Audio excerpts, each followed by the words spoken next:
What's going on, guys? JD from New York here, back in the Danger Zone, and today we're going to be talking about everybody's favorite WWE wrestler. I can't say that. You can't say that when describing Roman Reigns, man. He's a WWE superstar. Everybody's favorite WWE superstar, Roman Reigns. That's the topic of discussion today, because I'm sure all of you by now know the outcome of the Royal Rumble. I'm sure all of you have watched the Royal Rumble. It's one of the biggest pay-per-views of the year. It kickstarts Wrestlemania season each and every year. But Roman Reigns has been the product and the victim of bad booking. More times than I can count, Roman Reigns has been a victim of terrible WWE creative booking, and it continued at the Royal Rumble, and it's going to continue on into Fastlane and into WrestleMania. Why? Because if you guys seen the Royal Rumble, and if you've seen how WWE creative thought they were going to get Roman Reigns over in Orlando at the Rumble, they failed. They failed. There was one too many loopholes for Roman Reigns to come out of this. It's over. And the WWE continues to be ignorant, and they will not accept the fact that Roman Reigns is not over. Roman Reigns, I want you guys to listen to me. Roman Reigns is not over with the crowd. I don't give a shit what happened with Vince McMahon on Monday Night Raw. I don't give a shit how many people praised his WWE Championship win. I was one of the very few who didn't like that Monday Night Raw for the reasons that I continually give you each and every week. It was not the way WWE should have gone with this entire storyline. Dating back to the Survivor Series, they had the opportunity to make this thing right. But they want Roman Reigns. They want Roman Reigns, and they want to continue to shove Roman Reigns down our throats. And they want to continue to think that Roman Reigns is going to get over with the audience, and that he is over with the audience. He is not. And they made him look like a complete clown at Royal Rumble. First of all, you have Roman Reigns come out at number 1. Okay, he comes out at number 1. He's mingling with AJ Styles, and then 20 minutes in, the WWE, logically, thinks this is a great idea. Vince McMahon and the League of Nations come out. Instead of taking Roman Reigns out of the match the way they want, the way that they have been saying for weeks leading up to the Royal Rumble, instead of throwing him over the top rope and interfering in the match illegally, just like the Wyatts did with Brock Lesnar. It was okay when the Wyatts went in the Royal Rumble later on in the evening and eliminated Brock Lesnar illegally, 4-on-1. But they couldn't do this earlier on with Roman Reigns, right? See, the logical thing to do was have the League of Nations go into the ring, sabotage the Royal Rumble, and eliminate Roman Reigns midway through. That's it. If I was the CEO and I was the boss, feuding with one of my guys, disliking who the WWE champion was, and coming out each and every week, I'm going to put all the fucking odds against you. I'm going to go out there and do what's logical. Get my henchmen, go in the Rumble, and eliminate this guy illegally. Because I can do so. I'm the boss. No, they didn't do that. They thought the better idea was for Roman Reigns to be destroyed on the outside, put through a table, and then ushered to the back on a stretcher and taken out of the match completely. See, this does a few things, and we're going to describe this to you because some of you probably didn't think of this while watching it. Number 1, Roman Reigns was billed as the WWE champion going into the Royal Rumble. Okay? It was one versus all. Roman versus all. How can it live up to the billing of Roman versus all if he was taken out of the match 20 minutes in, missed 75% of the match, and then comes out refreshed, showered, and looking good? He comes out and starts Superman punching everybody against all odds because he's Roman Reigns and WWE wants to build him up as a Superman. Starts Superman punching and spearing everybody. He comes out when there's 6 men left in the Royal Rumble. What do you think the audience is going to think when this man comes out? And at this point, Lesnar is gone. The only other man that the fucking crowd wanted to win this Royal Rumble is gone.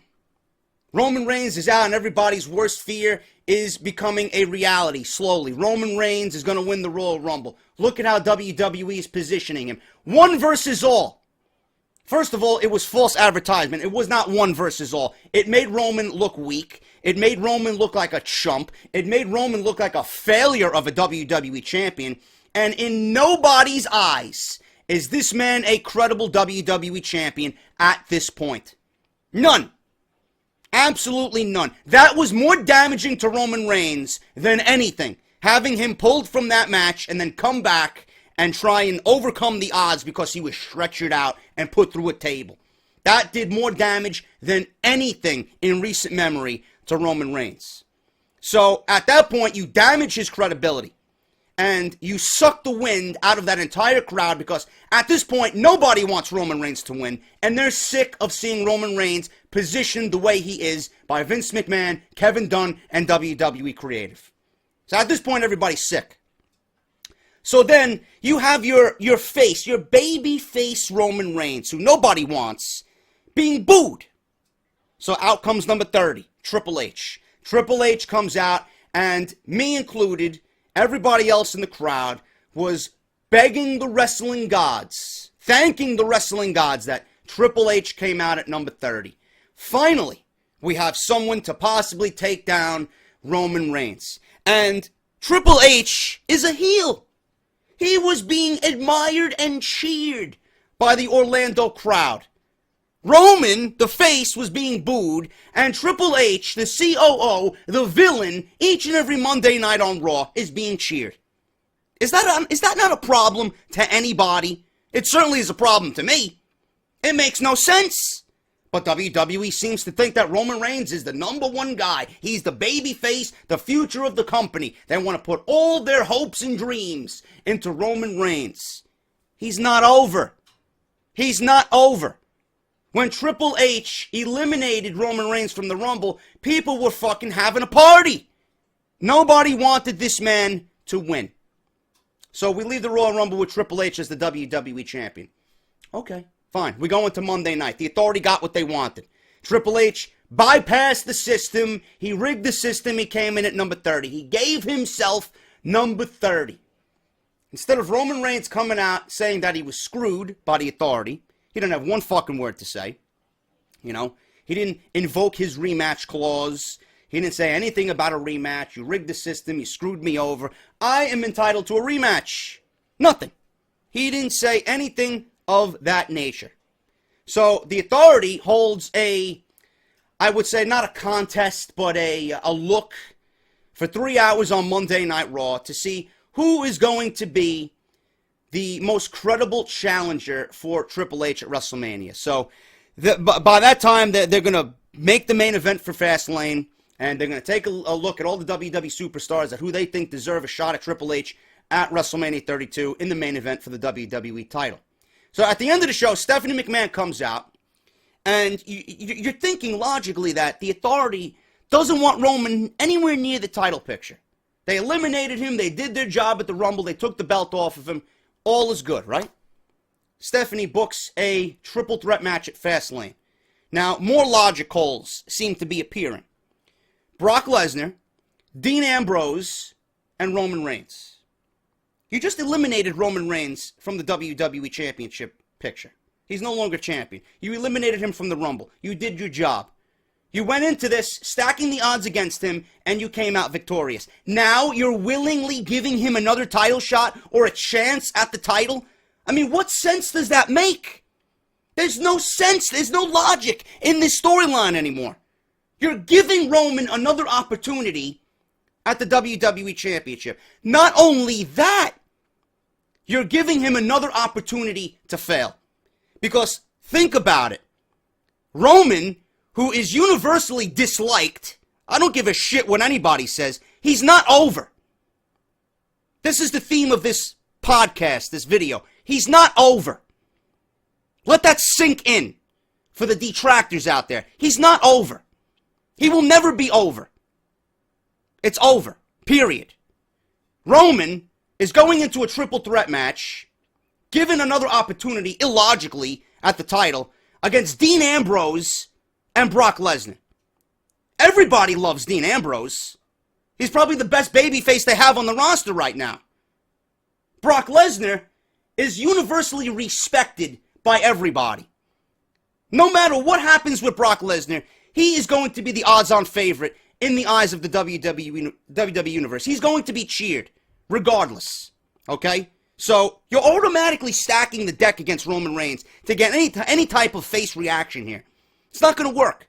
So, you're putting him in a situation and setting him up to fail before Fastlane even gets here. And what's going to happen? Roman is going to win.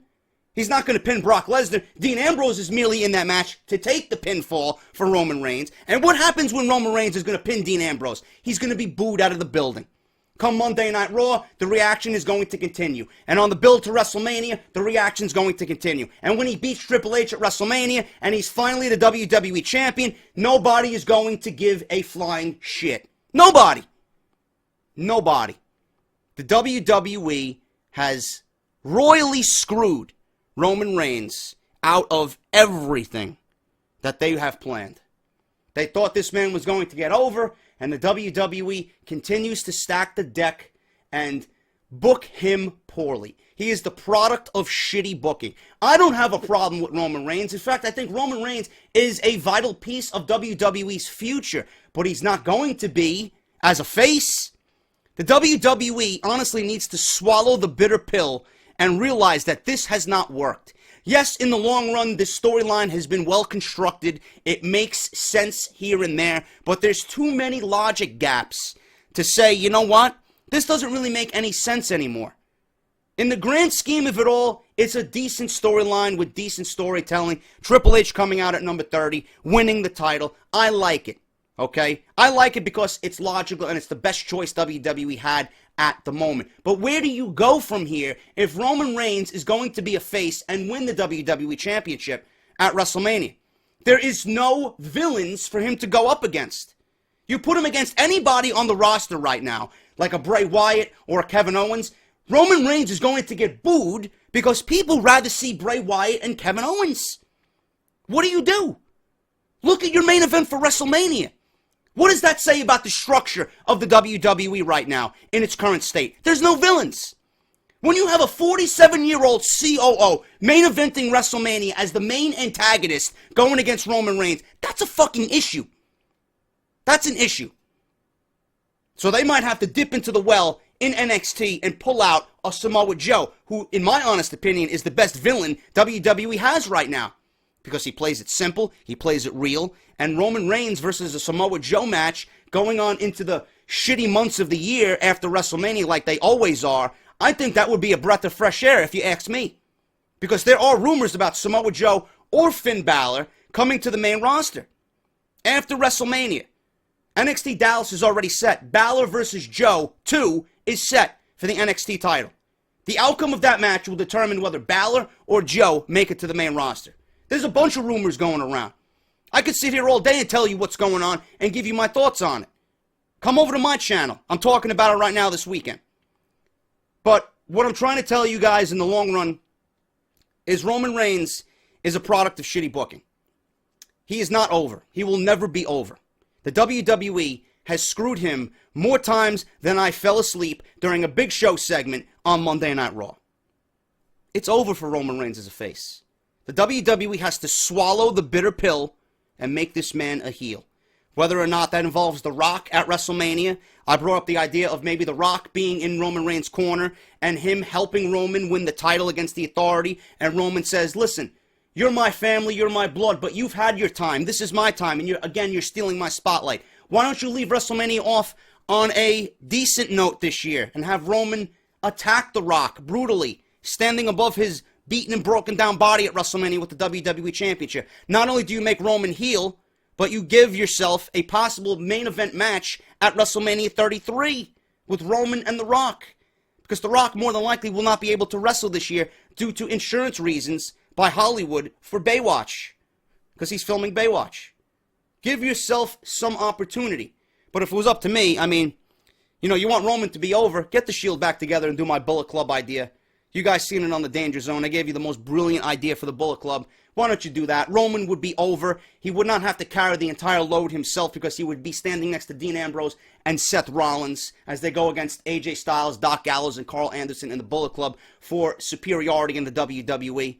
Involve Nakamura, get Daniel Bryan back from his injury, clear him, put a Shield and Daniel Bryan versus Bullet Club match at Survivor Series in the culmination of what could be an absolutely epic storyline for WWE this year. Seriously, Roman would be over just by association, and then you could do whatever else you want with the Shield after that's all blown up.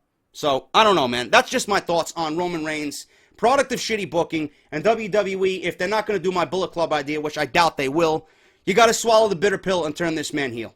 Embrace the hate, Roman. Embrace the hate.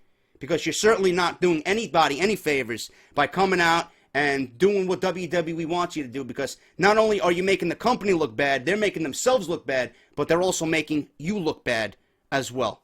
That's just my thoughts on Roman Reigns. If you enjoyed it, make sure to subscribe to the Danger Zone. Hit that thumbs up. More content to come weekly from me. Thank you guys for watching. And I'll see you right back here in the Danger Zone, man. Until then, take care. This is JD, and I'll talk to you all very soon.